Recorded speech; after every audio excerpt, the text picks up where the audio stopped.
So, my friend, you got a problem. How are you handling it? You know, when people have problems, some people get mad, some get drunk, some go on spending binges, some drop into hopelessness or depression, some get violent, and some people try to just ignore everything, which doesn't work either. As Christians, how you and I handle our problems is decided by our belief in and obedience to God's Word. If we want an example to follow in how to handle our problems, the Apostle Paul is an excellent choice. And we're going to be looking at 2 Corinthians chapter 12, verses 7 through 10. Paul had what he called a thorn in the flesh. It may have been his eyes. Many people have speculated so. It may have been something else. It doesn't matter what it was. He had a problem. And we can learn how to handle our problems by learning how Paul handled his. We'll look first at his thorn in the flesh. This is from 2 Corinthians chapter 12. This is verse 7.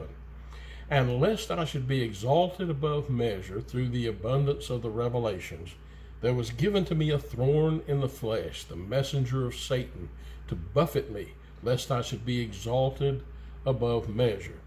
I believe that Paul's thorn in the flesh was given to him for at least two reasons. First of all, because of a situation that existed with Paul in his life. Paul seems to have been on the verge of people worshiping him rather than God, or him exalting himself, whichever it was, maybe a little bit of both. It was a situation that existed with Paul, and God allowed a thorn to come into his flesh. Now, the second thing we need to understand about this is that he had this thorn in the flesh to bring about God's situation rather than his. God wanted Paul in the position to serve to the utmost. Understand that Paul's thorn bothered him just like your thorns, your problems bother you.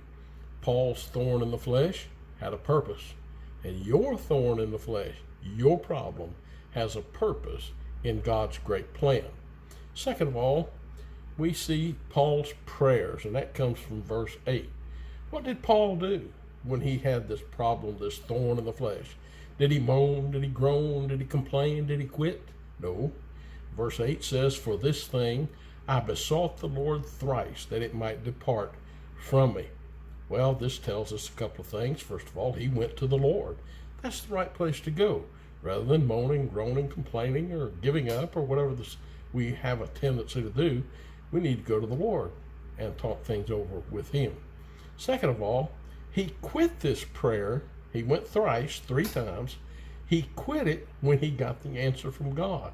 You know, sometimes God tells us what he wants us to do, or where he wants us to go, or how to handle the situation, and we just say, he gives us the answer. And we just keep praying, God, do it my way.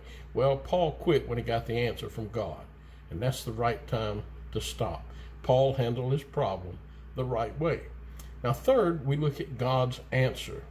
And excuse me, I'm going to have a sinus infection.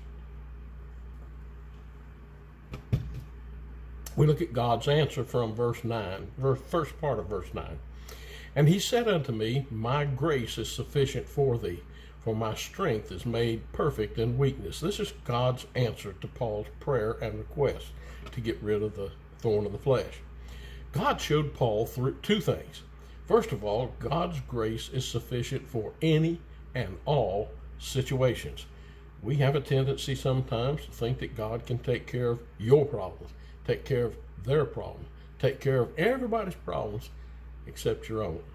Well, God's grace is sufficient for any and all situations, not only in others, but in our life, just as it was with Paul. And it also tells us that God's strength is manifested in our weakness. It's up to you to find the true source of strength, and it's God. My friend, it will not be you. Your strength is not sufficient for this world. It's God's strength.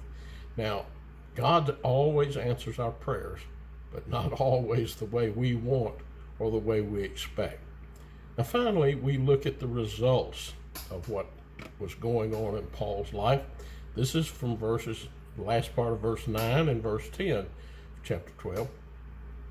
Paul says, most gladly, therefore, will I rather glory in my infirmities, that the power of Christ may rest upon me. Therefore I take pleasure in infirmities, in reproaches, in necessities, in persecutions, in distresses for Christ's sake. For when I am weak, then I am strong. You see, Paul found peace with his problem. He said, God, take it away from me. God, take it away from me. God, take it away from me. And God said, no. And so Paul says, I find peace with that answer and with my problem.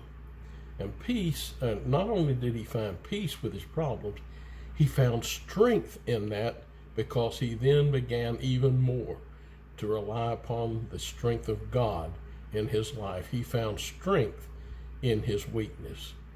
There are always good results when we find peace in God's will. Let me conclude with this. Listen, my friend, we all have problems. And sometimes we cause our own problems, and sometimes problems are thrust upon us. How we handle our problems and how we come forth, or can come forth, victorious and with peace is determined again by our belief in and obedience to God's Word. Learn from Paul. This is GE with the Word. May God bless and lead you throughout this day and the coming times.